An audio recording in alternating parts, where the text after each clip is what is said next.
Pengamat militer Koni Bakri sempat memberikan peringatan kepada Iriana Jokowi agar tidak tenang-tenang saja. Terkait peringatan tersebut, Joko Widodo memberikan sindiran.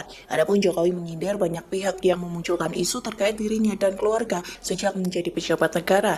Hal itu disampaikan Jokowi sembari tertawa. Jokowi mengatakan isu-isu yang memojokkan dirinya dan keluarga merupakan hal biasa. Ya nggak apa-apa, biasa aja lah.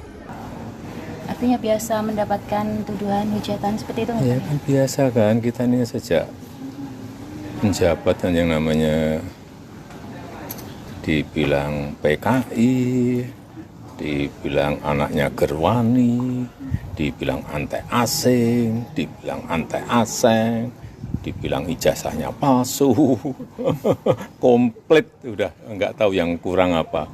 Yang kurang tolong dikompletin aja. Download Tribun X sekarang, menghadirkan lokal menjadi Indonesia.